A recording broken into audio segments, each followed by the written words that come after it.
CM ಕಾರ್ಯಕ್ರಮ ನಡೀತಾ ಇತ್ತು. ಈ ಕಾರ್ಯಕ್ರಮದಲ್ಲಿ ನೂಕು ನುಗ್ಗಲಾಗಿದೆ, ಜೊತೆಗೆ ಬಹಳಷ್ಟು ಜನ ಅಸ್ವಸ್ಥರಾಗಿದ್ದಾರೆ ಅನ್ನೋದು ಗೊತ್ತಾಗ್ತಾ ಇದೆ.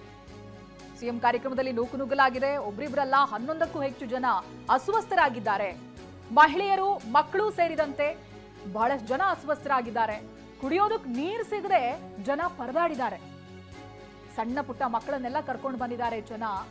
ದಕ್ಷಿಣ ಕನ್ನಡ ಜಿಲ್ಲೆಯ ಪುತ್ತೂರಿನಲ್ಲಿ ಕಾರ್ಯಕ್ರಮ ನಡೀತಾ ಇತ್ತು. ಸಿಎಂ ಸಿದ್ದರಾಮಯ್ಯ ಇದ್ರು ಕಾರ್ಯಕ್ರಮದಲ್ಲಿ.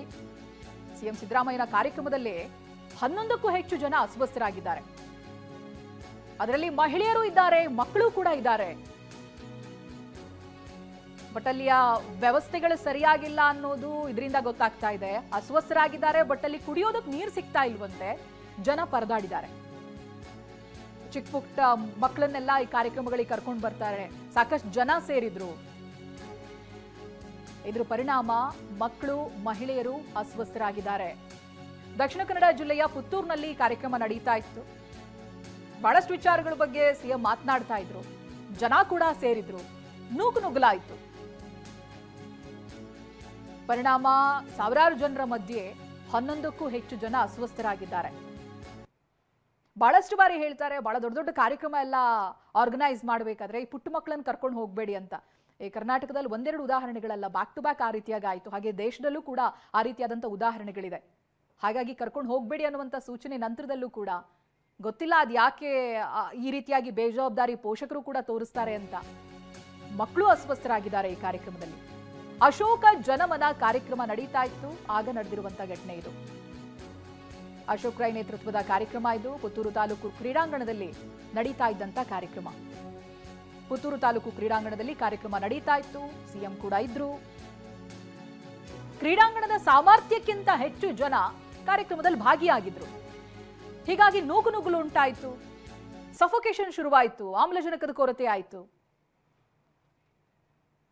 ನೋಡಿ ಯಾವ ರೀತಿಯಾಗಿ ಅಸ್ವಸ್ಥರಾಗಿರೋರನ್ನ ಇದೀಗ ಆಸ್ಪತ್ರೆಗೆ ಸೇರಿಸಲಾಗ್ತಾ ಇದೆ ಅಂತ ಕರ್ಕೊಂಡು ಹೋಗ್ತಾ ಇದ್ದಾರೆ. ಜೊತೆಗೆ ಚಿಕಿತ್ಸೆಯನ್ನು ಕೂಡ ಕೊಡಿಸಲಾಗ್ತಾ ಇದೆ. 10 ಜನ ಸೇರಿದಂತ ಸಂದರ್ಭ ನೂಕು ನುಗ್ಗಲಾದ್ರೆ ಉಸಿರಾಡೋದಕ್ಕೂ ಕೂಡ ಸಮಸ್ಯೆ ಆಗುತ್ತೆ ಮಕ್ಕಳಿಗೆ, ಮಹಿಳೆಯರಿಗೆ. ದಕ್ಷಿಣ ಕನ್ನಡ ಪುತ್ತೂರಿನ ದೃಶ್ಯ ಇದು. ಹಾಸ್ಪಿಟಲ್ಗೆ ಅಡ್ಮಿಟ್ ಮಾಡಿದ್ದಾರೆ, ಚಿಕಿತ್ಸೆ ಕೊಡಿಸ್ತಾ ಇದ್ದಾರೆ. ಬಹುಶಃ ಇವರು ಬಿದ್ದಿದ್ದಾರೆ ಅನ್ಸುತ್ತೆ. ಈ ಪಂಚೆಯಲ್ಲೆಲ್ಲ ಕೊಳೆ ಆಗ್ಬಿಟ್ಟಿದೆ. ಪ್ರತಿನಿಧಿ ಅಶೋಕ್ ಇದಕ್ಕೆ ಸಂಬಂಧಪಟ್ಟಾಗಿ ಮಾಹಿತಿಯನ್ನ ಕೊಡ್ತಾರೆ. ಅಶೋಕ್, ಏನಾಗಿತ್ತು? ಸಾಮಾನ್ಯವಾಗಿ ಸಿಎಂ ಬರ್ತಾರೆ ಅಥವಾ ಯಾರಾದ್ರೂ ಜನಪ್ರತಿನಿಧಿಗಳು ಬರ್ತಾರೆ ಅಂತ ಹೇಳಿದ್ರೆ ಕಾರ್ಯಕ್ರಮ ಆಯೋಜನೆ ಮಾಡಬೇಕಾದ್ರೆ ಇದೆಲ್ಲದಕ್ಕೆ ಸಂಬಂಧಪಟ್ಟಂತೆ ವ್ಯವಸ್ಥೆಗಳನ್ನ ಮಾಡ್ಕೊಂಡಿರ್ಲಾಗುತ್ತೆ. ಯಾಕಂತ ಹೇಳಿದ್ರೆ ಬಹಳಷ್ಟು ಉದಾಹರಣೆಗಳನ್ನ ನಾವು ನೋಡ್ಬಿಟ್ಟಿದೀವಿ ಕೆಲ ತಿಂಗಳುಗಳಲ್ಲಿ. ಬಟ್ ಇಲ್ಲಿ ಅದೇ ಪುನರಾವರ್ತನೆ ಆಯ್ತು ಅಂತ ಹೇಳಿದ್ರೆ ಏನಾಗಿತ್ತು ಅಶೋಕ್? ಹೌದು ಚೈತ್ರ, ಪ್ರಮುಖವಾಗಿ ಇವತ್ತು ದಕ್ಷಿಣ ಕನ್ನಡ ಜಿಲ್ಲೆಯ ಪುತ್ತೂರು ತಾಲೂಕಿನ ತಾಲೂಕು ಕ್ರೀಡಾಂಗಣದಲ್ಲಿ ಪುತ್ತೂರು ಶಾಸಕ ಅಶೋಕ್ ಕುಮಾರ್ ಅವರ ಚಾರಿಟೇಬಲ್ ಟ್ರಸ್ಟ್ ಏನಿದೆ ಅದರ ಪ್ರಯುಕ್ತ ದೀಪಾವಳಿಯ ಹಿನ್ನೆಲೆಯಲ್ಲಿ ಇಲ್ಲಿನ ಪುತ್ತೂರು ವಿಧಾನಸಭಾ ಕ್ಷೇತ್ರದ ಜನರು ಯಾರಿಗಿದೆ ಅವರಿಗೆ ಒಂದು ವಸ್ತ್ರ ಮತ್ತು ತಟ್ಟೆಬಟ್ಲು ವಿತರಣೆ ಮಾಡುವಂತ ಒಂದು ಕಾರ್ಯಕ್ರಮವನ್ನು ಆಯೋಜನೆ ಮಾಡಲಾಗಿತ್ತು. ಸೊ ಈ ಒಂದು ಕಾರ್ಯಕ್ರಮವನ್ನು ರಾಜ್ಯದ ಮುಖ್ಯಮಂತ್ರಿಗಳಾಗಿರ್ತಕ್ಕಂಥ ಸಿಎಂ ಸಿದ್ದರಾಮಯ್ಯನವರೇ ಉದ್ಘಾಟನೆ ಮಾಡಿದ್ರು. ಕಾರ್ಯಕ್ರಮ ನಡೀತಾ ಇತ್ತು. ಪ್ರಮುಖವಾಗಿ ಆ ತಾಲೂಕು ಕ್ರೀಡಾಂಗಣದ ಕೆಪಾಸಿಟಿ ಇರತಕ್ಕಂಥದ್ದು ಸುಮಾರು 15ರಿಂದ 20 ಸಾವಿರ. ಆದ್ರೆ ಅಲ್ಲಿ ಅದಕ್ಕಿಂತ ಹೆಚ್ಚಿನ ಸಂಖ್ಯೆಯಲ್ಲಿ ಜನರು ಬಂದಿದ್ರು.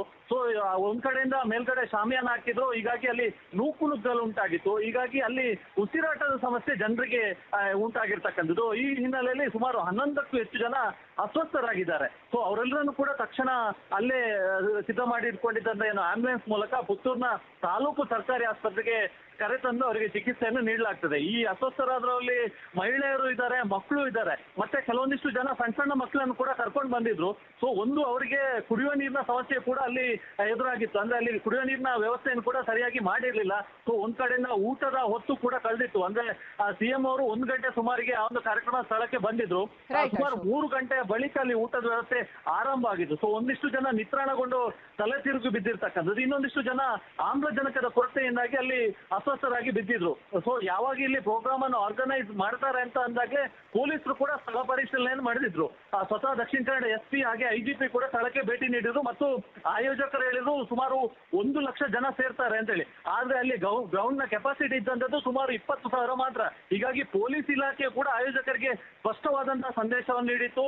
ಇಲ್ಲಿ ನೀವು 1 ಲಕ್ಷ ಜನವನ್ನು ಸೇರಿಸಿದ್ರೆ ಸಾಕಷ್ಟು ಸಮಸ್ಯೆ ಉಂಟಾಗಿದೆ. ಸೊ ಹೀಗಾಗಿ ಸಾಕಷ್ಟು ಮುಂಜಾಗ್ರತಾ ಕ್ರಮವನ್ನು ಕೈಗೊಳ್ಳಬೇಕೆನ್ನುವಂತ ನಿಟ್ಟಿನಲ್ಲಿ ಪೊಲೀಸರು ಕೂಡ ಸೂಚನೆಯನ್ನು ನೀಡಿದ್ರು ಮತ್ತು ಒಂದು ಹಂತದಲ್ಲಿ ಈ ಕಾರ್ಯಕ್ರಮಕ್ಕೆ ಅನುಮತಿಯನ್ನು ನೀಡುವುದಕ್ಕೂ ಕೂಡ ಪೊಲೀಸರು ಹಿಂದೇಟನ್ನು ಹಾಕಿದ್ರು. ಆದ್ರೆ ಕೊನೆಯ ಕ್ಷಣದಲ್ಲಿ ಪೊಲೀಸರು ಈ ಒಂದು ಕಾರ್ಯಕ್ರಮಕ್ಕೆ ಅನುಮತಿಯನ್ನು ನೀಡಿದ್ರು. ಸೊ ಸಿಎಂ ಅವರು ಕೂಡ ಕಾರ್ಯಕ್ರಮವನ್ನು ಉದ್ಘಾಟಿಸಿ ಕಾರ್ಯಕ್ರಮದಲ್ಲಿ ಭಾಗವಹಿಸಿದ್ರು.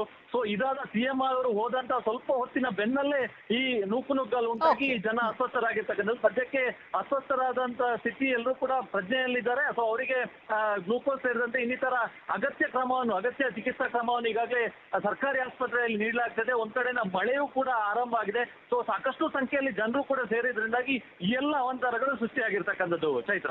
ಓಕೆ, ಥ್ಯಾಂಕ್ ಯು ಅಶೋಕ್ ಮಾಹಿತಿಗಾಗಿ.